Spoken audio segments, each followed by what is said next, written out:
ചേട്ടാ, നമ്മളെ ഈ സ്ഥലത്തിന് എന്നാ പേര് ചൊല്ലും? പാടവയൽ. ശരി, നമ്മളുടെ ഇപ്പൊ അങ്ങ് കാണുന്ന മല ഏതാണ്? അതായത് നമ്മളിപ്പോൾ കണ്ടുകൊണ്ടിരിക്കുന്നത് മഞ്ചിക്കണ്ടി മലയാണ്.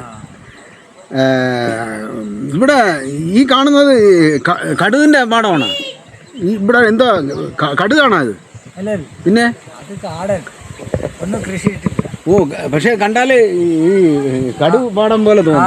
കടുക് ചെടി പോലെ കണ്ടല്ലേ? കടുക് അത് അങ്ങനെയല്ല, കടുക് മറ്റേ സൂചി പോലെയല്ല കായ. ഓ ശരി ശരി. ഇതെന്ത് ഇങ്ങനെ കൂട്ടം കൂടി നിൽക്കണത്? ഇത് മറ്റേ പൂളക്കായല്ലേ? പഞ്ച് കിഴങ്ങ് മരിച്ചിനി അല്ലേ? അല്ല അല്ല, പിന്നെ മറ്റേ പൂളക്കായല്ലേ? പഞ്ഞ് നമ്മൾ മെത്തയൊക്കെ ഉണ്ടാക്കുന്നില്ലേ? ആ, അതായത് നമ്മളെ ഇവിടെ ഇലവെന്നൊക്കെ പറയും. ഇലവെന്നാണ് പറയുന്നത്. അങ്ങ് പറഞ്ഞത് ഇനി അത് പറയണ്ട, കാരണം ഇവിടെ അത് പറയും, പക്ഷെ അവിടെ വേറെയാണ്. എങ്ങനെ? ഇവിടെ അത് പറയും, പക്ഷെ അത് വേറെയാണ്. അങ്ങ് താമസിക്കുന്നത് എവിടെയാണ്? അപ്പുറത്ത്. പിന്നെ ഇവിടെ ഇരിക്കുന്നത് വെറുതെ. ശരി, എന്തായാലും ഇതിനൊരു പുതിയ പേര് പറഞ്ഞു തന്നു. ഞാൻ അവിടെ കൊണ്ടുവന്ന് രഹസ്യമായിട്ട് ആളുടെ ചെവിയിലേ പറയും. കാരണം എന്താണെന്നറിയാൽ അവിടെ അത് പറഞ്ഞുകൂടാ.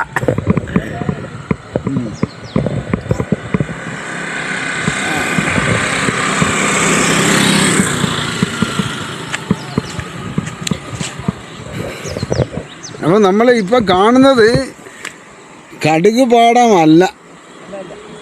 ഇത് എന്തൊക്കെ കാട്ടുചെടികൾ പൊടിച്ചു കിടക്കുന്ന സ്ഥലമെന്നാണ് അദ്ദേഹം പറഞ്ഞത്.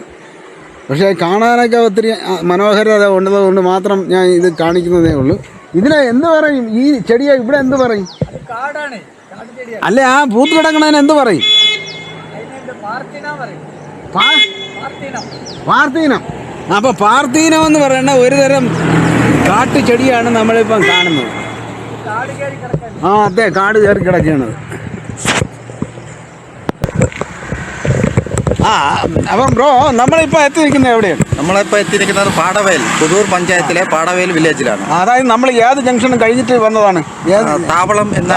താവളം എന്ന് പറയുന്ന ജംഗ്ഷൻ കഴിഞ്ഞിട്ട്, അതായത് അവിടെ നിന്ന് താവളം എന്ന ജംഗ്ഷനിൽ നിന്ന് നമ്മൾ വന്ന വഴിക്കുന്ന ഇടത്തോട്ട് തിരിഞ്ഞ് വന്നതാണ്. നമുക്ക് ഈ വഴി അങ്ങ് മുമ്പോട്ട് പോയാൽ എവിടെ പോകാൻ പറ്റും? അതായത് മുള്ളി, കേരള ബോർഡറായ മുള്ളിയിലേക്ക് മുള്ളി കഴിഞ്ഞാൽ പിന്നെ നീലഗിരി മലനിരകളിലേക്ക് തമിഴ്നാട് ബോർഡറായി. നീലഗിരി എന്ന് പറയുമ്പോൾ നമ്മൾ പെട്ടെന്ന് ഓർമ്മ വരുന്ന ചില കാര്യങ്ങളുണ്ടല്ലോ. ഊട്ടി. അല്ല, നീലഗിരിയിൽ ഒരു പ്രത്യേകതയുണ്ടല്ലോ, ആ മലയിൽ നീലക്കുറിഞ്ഞികൾ പൂക്കുന്ന 12 വർഷത്തിലൊരിക്കൽ പൂക്കുന്ന നീലക്കുറിഞ്ഞിയുടെ മലയാണ് മഞ്ചൂർ മലനിരകൾ, നീലഗിരി മല. അതായത് നമുക്ക് നമ്മുടെ ഈ കാണുന്ന റോട്ടിൽ പോയാൽ അത് പോകാം. നമ്മൾ ഇവിടെ അങ്ങോട്ട് തിരിയാൻ പോവുകയാണ്. നമ്മൾ ഇന്ന് തിരിഞ്ഞിട്ട് അങ്ങോട്ടാണ് പോകുന്നത്. അബ്ബന്നൂർ, അതായത് മല്ലീശ്വര അട്ടപ്പാടിയിലെ പ്രധാനപ്പെട്ട ഒരു ക്ഷേത്രമായ മല്ലീശ്വര മുടിയുടെ തൊട്ട് താഴെ സ്ഥിതി ചെയ്യുന്ന മുടുക കമ്മ്യൂണിറ്റിപ്പെട്ട അബ്ബന്നൂർ എന്ന ഊരിലേക്കാണ് ഇപ്പോൾ നമ്മൾ പുറപ്പെടുന്നത്. അപ്പോൾ നമ്മൾ ആ പിന്നിൽ കാണുന്ന എന്തോ ഒരു തോട്ടം, ആ കാണുന്നത് പുല്ല് പോലെ കാണുന്നത് ചോളം. അപ്പം ഇവിടെ ഈ ചോളം കൃഷി ചെയ്തിട്ടുള്ള സ്ഥലമുണ്ട്. നമുക്ക് അങ്ങോട്ട് വന്നു വണ്ടി വരാൻ പോകും. ഓ, പറയുമ്പോൾ ശരിയാണ്. അപ്പോൾ നമ്മൾ കുറച്ച് ഇവിടെ നിന്ന് അങ്ങോട്ട് നടന്നാൽ എന്താണെന്ന് വെച്ചാൽ നല്ല ചോളം കൃഷി ചെയ്തിരിക്കുന്നത് നമുക്ക് കാണാം. എന്തായാലും ഒരു വഴിക്ക് പോകണമല്ലേ, അതും കൂടെ കണ്ടിട്ട് പോകാം എന്ന് വിചാരിച്ചതേ ഉള്ളൂ. അപ്പം എന്തായാലും ഇവിടെ നിന്ന് ഞങ്ങൾ നടന്നു പോകാനാണ് പദ്ധതി ഇട്ടത്. പക്ഷേ നമുക്ക് ഒരു ഓട്ടോക്കാരൻ കൊണ്ട് വിട്ടുതരാമെന്ന് പറഞ്ഞു. ഇവിടെ നല്ല ഒന്നാം തരം ഏത്തവാഴ കൃഷി ചെയ്തിരിക്കുന്ന കണ്ടു. നല്ല കുളിർ കാറ്റും അത്യാവശ്യത്തിന് ചൂടും ഒക്കെ കിട്ടി അതിമനോഹരമായി തഴച്ച് വളർന്നിരിക്കുന്ന തെങ്ങൊക്കെ കാച്ചു നിൽക്കുന്ന ഈ ചോളം. പക്ഷേ ഇവിടെ ഈർപ്പത്തിൻ്റെ പ്രശ്നം ഉണ്ടെന്ന് തോന്നുന്നു. കുറേ ചോളം ഇവിടെ കരിഞ്ഞ് നിൽക്കുകയാണ്, കഴിഞ്ഞ് വാടി നിൽക്കുകയാണ്. പിന്നെ അതിൻ്റെ സമയം കഴിഞ്ഞു, വിളവെടുപ്പ് ആകാറായി. ഓ, അപ്പോൾ ഇതിൻ്റെ ചോളത്തിൻ്റെ കായ എവിടെ? കായ അവിടെ നിൽക്കണ്ടല്ലോ, കതിര്. ഓ, വെള്ളച്ചോളം.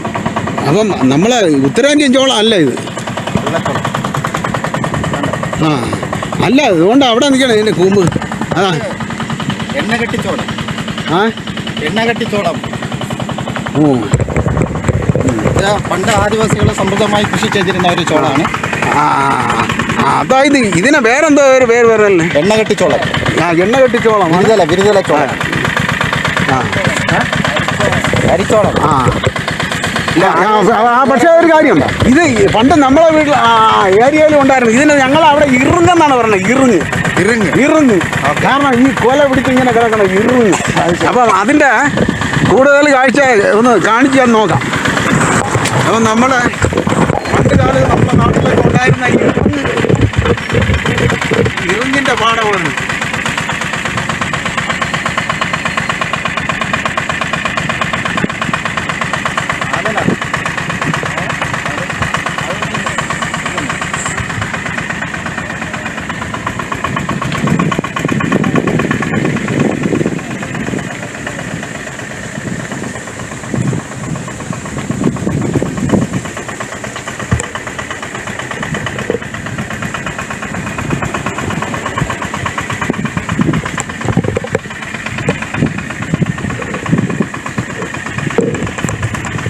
കറണ്ട് കാണൂല്ലേ?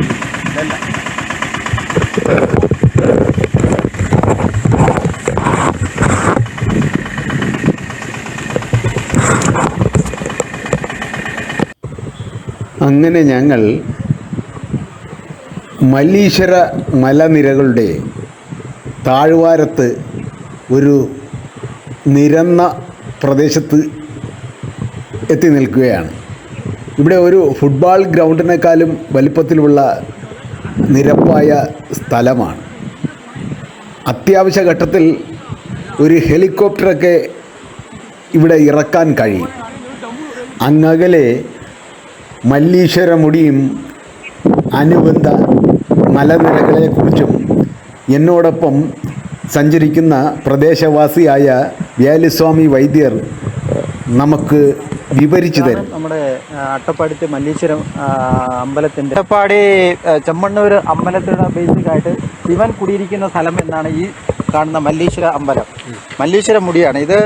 ശിവരാത്രി, അതായത് മാർച്ച് മാസത്തിൽ ശിവരാത്രി വരുമ്പോൾ ഇവിടെയാണ് 7 ദിവസം വിരുദ്ധം കടപ്പിടിച്ച് ഇരുള മുടുക വിഭാഗത്തിൽപ്പെട്ട കുറുമ്പ 3 വിഭാഗത്തിൽപ്പെട്ട അമ്പല പൂജാരിമാർ അബ്ബന്നൂര്, ആനക്കല്ല് അങ്ങനെ തുടങ്ങി ഊരുകളിലുള്ള ആൾക്കാരെ ഇവിടുന്ന് വ്രതം അനുഷ്ഠിച്ച്, അതായത് വ്രതം അനുഷ്ഠിച്ച് ഏമല്ല അത് മഞ്ഞ് മുട്ടിക്കുന്നത് കൊണ്ട് കാണാൻ പറ്റുന്നില്ല.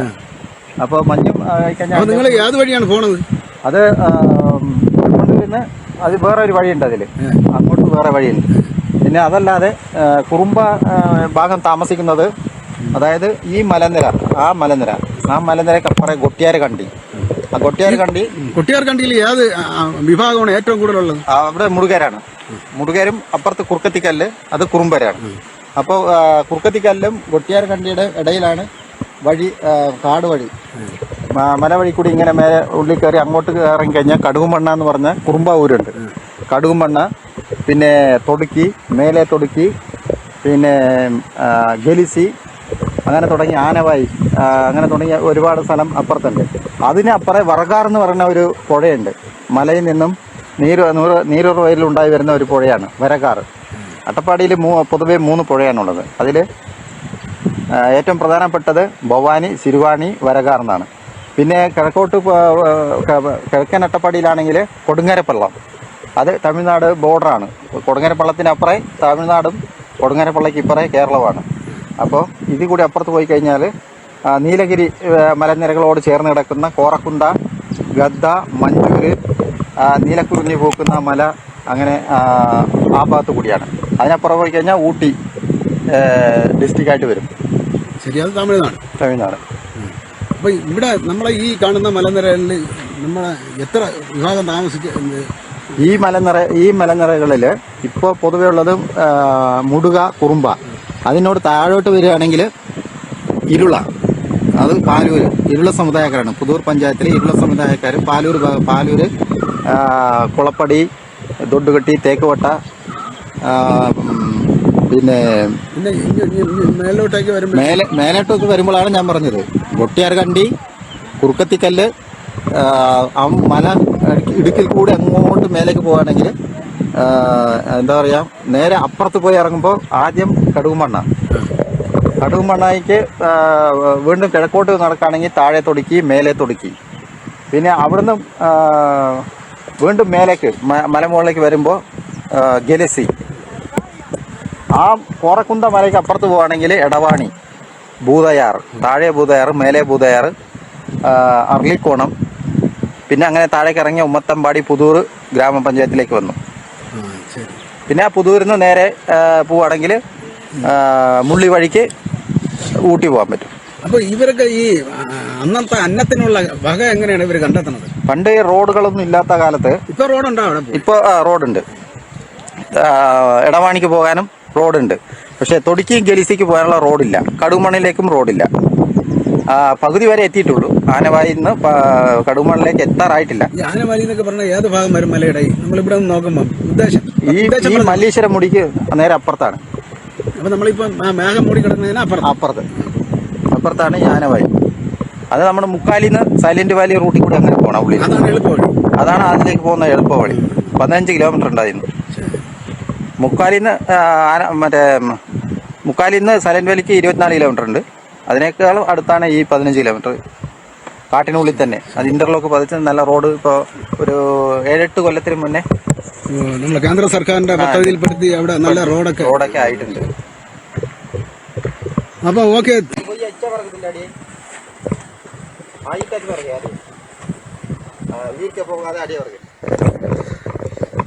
ഹലോ, നമ്മളിപ്പോ നിൽക്കുന്നത് എവിടെയാണ്?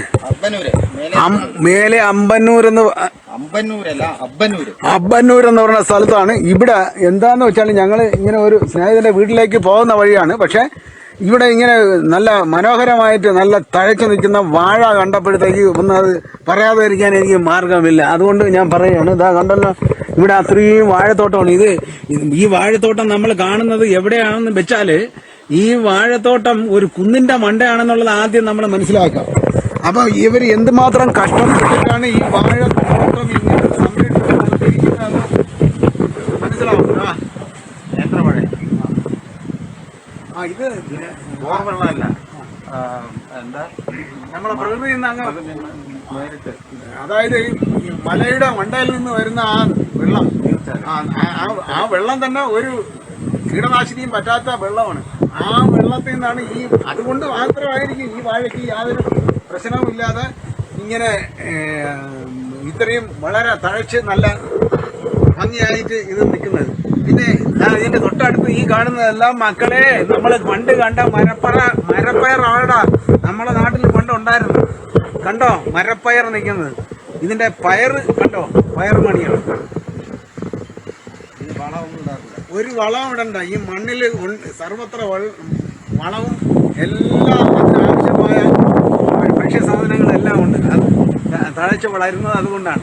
ഇതാണ് മരപ്പയർ എന്ന് പറയുന്നത്. മരപ്പയർ ഇവിടെ തുവരം പരിപ്പെന്നാണ് പറയുന്നത്. നമ്മളവിടെ പണ്ടുണ്ടായിരുന്ന മരപ്പയറാണിത്. മരപ്പയർ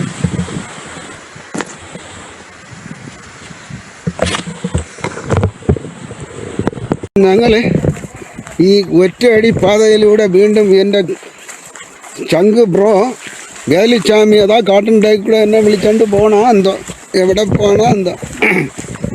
എന്തായാലും എന്താ ഇതൊക്കെ നമ്മൾ അവിടെയുള്ള വെച്ച തന്നെ നല്ല മണമൊക്കെ ഉണ്ട്. അപ്പോൾ ഇവിടെയാണ് അവരുടെ വേറൊരു താവളം. അങ്ങോട്ട് പോവാം. ഹലോ, അപ്പുറത്താണ്, ഇവിടെയല്ല. ശരി, അപ്പോൾ നമ്മളിപ്പോൾ നടന്നു പോകുന്ന വളരെ ഉള്ള സ്വസ്ഥമായിട്ടുള്ള രീതി. അപ്പം നമ്മൾ എന്തായാലും ആ മത്തങ്ങ കാണിക്കേണ്ട കുഴപ്പമുണ്ടോ? ഇല്ല. പക്ഷേ നമ്മൾ അങ്ങോട്ട് പോകുമ്പോഴത്തേക്ക് ഇവിടെ ആട് കൃഷിയൊക്കെ ഉണ്ടല്ലേ. ഇതാണ്ട് ആട്ടും കാട്ടമൊക്കെ ഒരുപാട് കിടക്കുന്നു. അപ്പം ഇതാണ് അവരുടെ മത്തങ്ങ കൃഷി.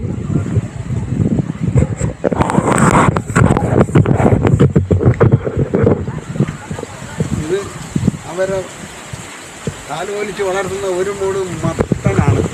അതിന് അവർക്ക് എത്ര കായിൽ കിട്ടിയെന്ന് അറിയാൻ പറ്റില്ല. എന്തായാലും ഒരു കാതായി ഇവിടെ ഇങ്ങനെ തൂങ്ങിക്കിടപ്പുണ്ട്. ഇങ്ങനെ ഉണ്ട്. ഇതാണ് മത്തങ്ങ. അപ്പോൾ ഞാനും നമ്മളെ വേലിച്ചാമിയും കൂടെ തിരിഞ്ഞ് നടന്ന് ഇവിടെ ഒരു വീട് അദ്ദേഹത്തിൻ്റെ ഒരു സ്നേഹിതൻ്റെ വീട്ടിലെത്തിയിരിക്കുകയാണ്. മോൻ്റെ പേരെങ്ങനെ? മനുപ്രസാദ്. എന്ത് ചെയ്യുന്നു? ഞാൻ എസ് പ്രൊമോട്ടർ ആയിരുന്നു, ഇപ്പം ഇല്ല. എന്തോന്നു? എസ് പ്രൊമോട്ടർ ആയിരുന്നു, ഇപ്പം ഇല്ല. ഇപ്പം എന്ത് ചെയ്യുന്നു? അപ്പം ഇവിടെയാണ് താമസിക്കുന്നത്. ശരി, അപ്പോൾ നമുക്ക് അങ്ങോട്ട് പോകാമല്ലേ. അപ്പം ഞങ്ങൾ അങ്ങനെ അവരെ വീട്ടിലേക്ക് നമ്മളെ ക്ഷണിച്ചിരിക്കുകയാണ്. അതുകൊണ്ട് നമ്മൾ അവരെ വീടൊക്കെ കണ്ടിട്ടേ പോകണുള്ളൂ. പിന്നെ ഇവിടുത്തെ ഒരു മൂപ്പമുണ്ട്, അദ്ദേഹം ഇവിടെ നമ്മളെ പ്രതീക്ഷിച്ച് നിൽക്കുകയാണ്. മൂപ്പ, പിന്നെ എന്തുണ്ട് വിശേഷം? നല്ല വിശേഷം. ഈ മലയാളം தெரியுமா? എനിക്ക് മലയാളമേ തെരിയൂ, നിങ്ങളെ തമിഴ് தெரியாது. അതുകൊണ്ട് ഞാൻ ആദ്യമേ പറഞ്ഞേക്കാം, എനിക്ക് മലയാളത്തിലേ പറയാൻ പറ്റൂ. നിങ്ങൾ അറിയാമല്ലോ, മലയാളം അറിയാമല്ലോ. ശരി, അപ്പോൾ അതുകൊണ്ട് ഞാൻ രക്ഷപ്പെട്ട്. അപ്പോൾ ഓക്കെ, നമുക്ക് നിങ്ങളെ വീടൊക്കെ ഒന്ന് കാണാം അല്ലേ? ശരി ശരി ശരി. അതായത് അപ്പോൾ നമ്മൾ ഇപ്പം നിൽക്കുന്ന ഒരു ശരി ശരി ശരി. അപ്പോൾ നമ്മൾ മല്ലീശ്വര മുടിയുടെ താഴ്വാരത്താണ് ഞങ്ങൾ ഇപ്പോൾ നിൽക്കുന്നത്. ഇവിടെ അവരുടെ കൃഷിയൊക്കെ ഇവിടെ ചുറ്റും കാണാം. അവരെ വീട്ടിലേക്കുള്ള ഒറ്റയടി പാതയാണ് നമ്മളിപ്പം കാണുന്നത്. ഇവിടെ കാറും ലോറിയൊന്നും കയറില്ല, അവർ നടന്നേ വരൂ. സ്വസ്ഥമായിട്ട് ഈ മലയുടെ താഴ്വാരത്തിൽ അവർ സ്വസ്ഥമായിട്ട് ഇതുപോലെ കൃഷിയൊക്കെ ചെയ്തിങ്ങനെ ജീവിച്ചു പോവുകയാണ്. അപ്പോൾ വീണ്ടും നമ്മളിങ്ങനെ നടന്നു. ഇവിടെയൊക്കെ വളരെ വളരെ പാവപ്പെട്ട ആളുകളാണ് ഇവിടെ താമസിക്കുന്നത്. ചിലപ്പോൾ ആ കോഴി കൊത്തും കേട്ടോ. കോഴിയല്ലേ അവിടെ? അത് തന്നെ, അത് ഈ പരിചയമില്ലാത്തവർ വന്നാൽ ചിലപ്പോൾ ഉപദ്രവിക്കും. പിന്നെ ഈ പട്ടി നമ്മളെ കണ്ടില്ല എന്ന് തോന്നണം കേട്ടോ.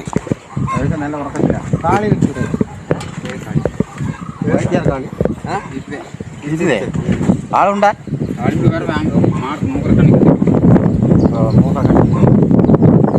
ഇപ്പം നമ്മൾ ഇപ്പോൾ എത്തി നിൽക്കുന്നത് എവിടെയാണ്? ഈ സ്ഥലത്ത് എന്താ പറയുക? താഴെ അമ്പന്നൂരാണ് എത്തിയിരിക്കുന്നത്. ഇവിടെ ഉള്ള വളരെ പൂറായിട്ടുള്ള ആൾക്കാർ താമസിക്കുന്ന ഒരു ഇടമാണ്. കാരണം എന്താണ്, ഈ ഇപ്പോൾ ഇവിടുത്തെ പട്ടികൾ പോലും ഇങ്ങനെ തളർന്നു കിടന്ന് ഉറങ്ങുകയാണ് ഇപ്പം. പിന്നെ അത് അത് അങ്ങനെ തളർന്നു കിടന്നില്ല, അത് വിശ്രമിക്കുകയാണ്. ശരി, എനിക്ക് തെറ്റി. പക്ഷേ ഇവിടെ ആരും വന്നിട്ടും അത് അനങ്ങാതെ, അതിനറിയാം, അല്ലാതെ ആരും വരില്ല എന്ന്. അപ്പോൾ കാരണം നമ്മൾ മേളിൽ വന്നപ്പോഴത്തേക്ക് ഒരു പട്ടി കാര്യം ചോദിക്കാനായിട്ട് വന്നു. അതുകൊണ്ടാണ് തീരെ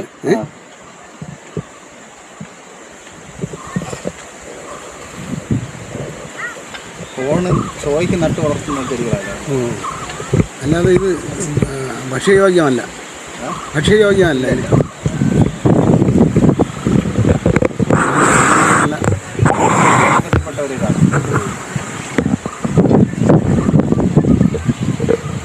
ഭക്ഷ്യയോഗ്യമാണ് കേട്ടോ.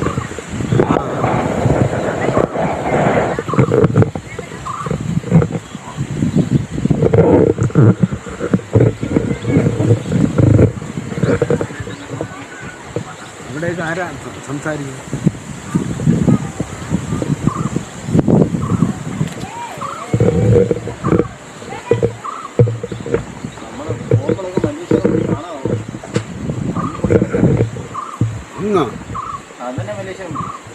അവിടെ എങ്ങനെ കയറും?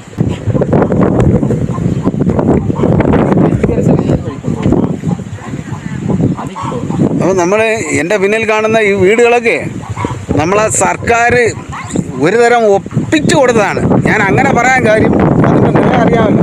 അപ്പോൾ കണ്ടാൽ അറിയാം, ഓടെല്ലാം പൊളിഞ്ഞു വീഴാറായി, ചുവര് ഇടിഞ്ഞു വീഴാറായി. മഴ പെയ്താൽ ഇതിനകത്ത് വെള്ളം അകത്തേക്ക് പോകും, വെളിയിലേക്ക് പോകില്ല. അതാണ് സ്ഥിതി. ഇത് എത്ര കാലമായി നിങ്ങൾക്ക്? എത്ര കാലമായിട്ട്? 5-6 വർഷം. അതായത് വെറും അതായത് ഈ വഴി കൂടിയാണ് ചുമന്നിട്ടാണ് ആനക്കല്ല് വരെ വണ്ടി വരും. അവിടുന്ന് ചുമന്നിട്ടാണ് ഈ കല്ലും മണലും മറ്റേ കട്ടകൾ, ഇഷ്ടിക, ഹോളോ ബ്രിക്സ് പോലുള്ള സാധനങ്ങൾ മൊത്തം അവിടുന്ന് തലച്ചുമടായിട്ട് കൊണ്ടുവന്നിട്ടാണ് ഇവിടെ വീടുന്നത്. അത് എത്ര ദൂരം വരും? ഇതിന് എത്ര?